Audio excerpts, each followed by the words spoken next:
And so you told me about what brought you to the space of therapy. What brought you to this space? And you said you were consuming this. Were you Mhm. what problems were you seeing a nexus between what you were dealing with therapeutically and what you were Mhm. seeing in the dating market? How did you flesh that out for us?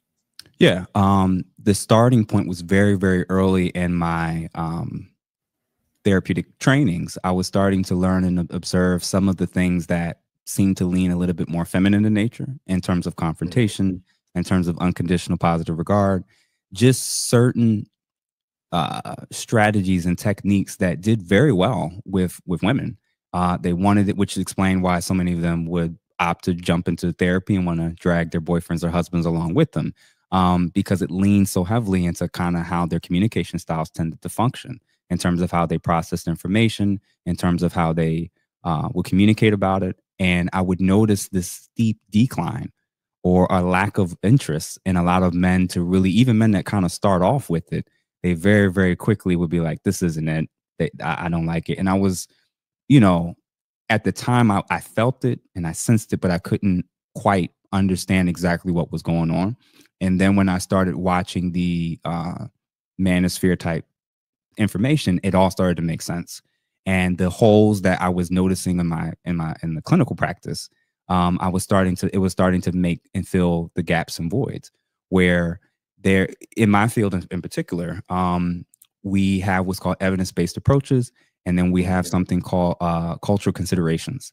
And Mhm. this is where you make adaptations to the person or individual population that you're serving.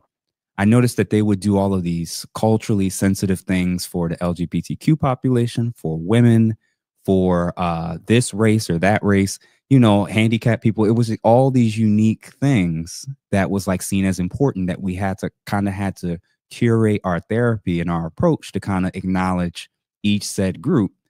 And there wasn't one for men. And it took me a while to be like, wow, like I've been in the field for a minute and thousands of trainings, tens of thousands of hours, and I don't recall a single thing ever being specific for men. And then when I started to watch the manosphere related stuff, it made sense. And I was like, wow. So there's a whole host of men who felt like therapy wasn't for them. And I started kind of modifying and acknowledging that, oh, well, the bias seems to be more what women tend to want, what women prefer. And if she's the initiator in bringing and starting these therapy sessions with her partner, the clinician is put in a strange position where if I have to choose between person A that wants the therapy and person B who's kind of, I don't really know if I want this, or flat out, I don't even want therapy, who would they be trying to keep happy? The one who's initiating and wanting to obviously pay for it versus the one who's not. So again and again and again, it was almost like, well, if I kind of I was starting to observe and realize like if they try too hard to kind of include and recognize and see the perspective of the person who tends to be the man in terms of his view on things, all of a sudden now she doesn't want to do therapy anymore, or we need a different therapist.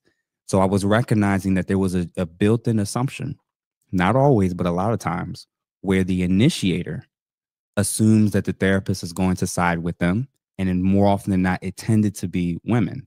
So I started to notice that pattern. And then I started playing it out with couples therapy.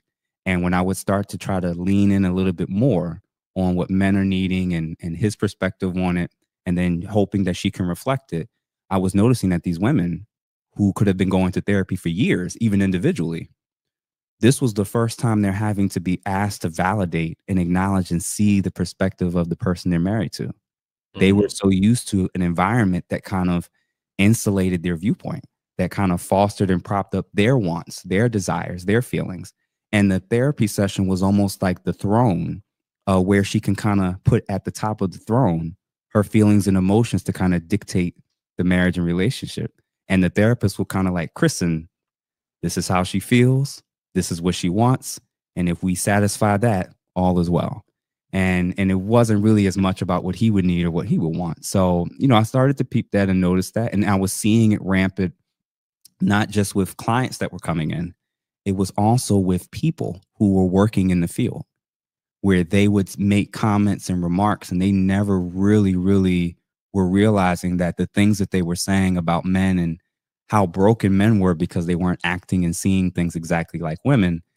I do know that if I had said the same exact thing, it would be a totally different reaction. So this was a very normalized approach in a culture. It was very matriarchal in nature, feminine in nature, femme-centered in nature.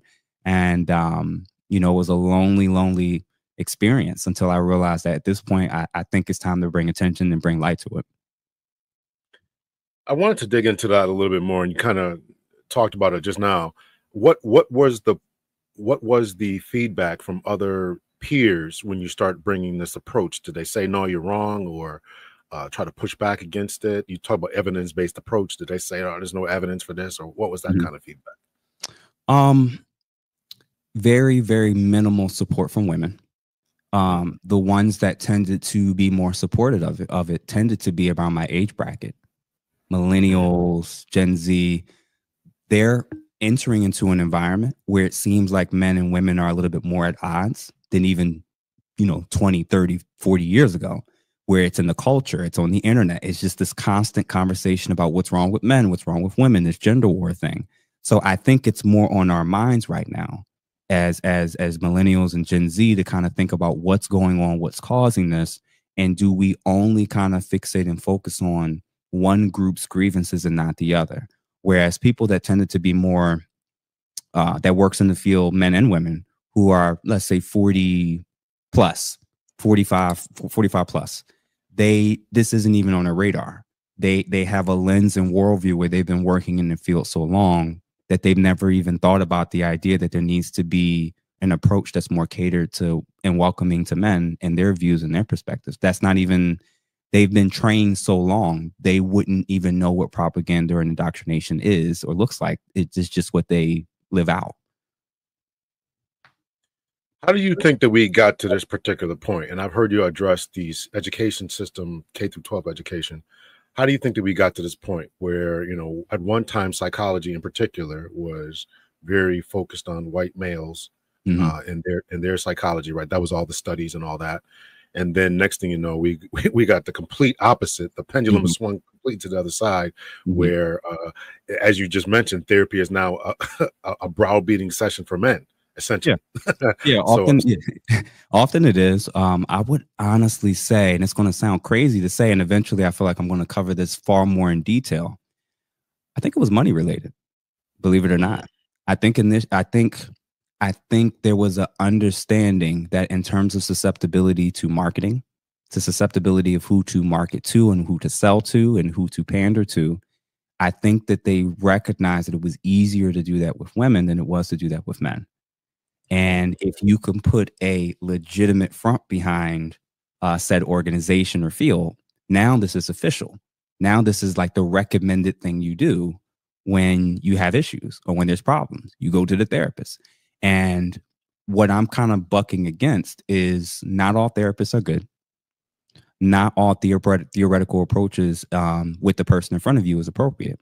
So why is it that we're not screening better and acknowledging that there is such a thing, and it could even be dangerous to be sending hundreds and thousands of men into these emotional mental war zones mm. within. This is kind of how I view it. I think sometimes there's certain fields where we forget that these people are actually people. And if, for instance, you're an extremist, let's say you're an extremist feminist, male or female, you have very extreme views, and you tend to have a heavy bias and tilt towards the feminine or women. You're a therapist, and people are seeing you as supposed to be not biased. You're supposed to be objective. So what you're recommending and what you're saying is supposed to be coming from data, from appropriate inferences, from your training, from your therapeutic background. That's what's supposed to be happening. We forget that some of the people who work in these fields have those ideologies. So now what happens when you take people who have those type of ideologies and now they're put into classrooms, they're put into therapy sessions, they're put before people in terms of determining medication. They will Mm, pathologize masculinity. mm, They will view, if their viewpoint is women and women's views on this are correct and men's views are horrible and needs to be corrected. Everything that they're recommending is not to the benefit of the man.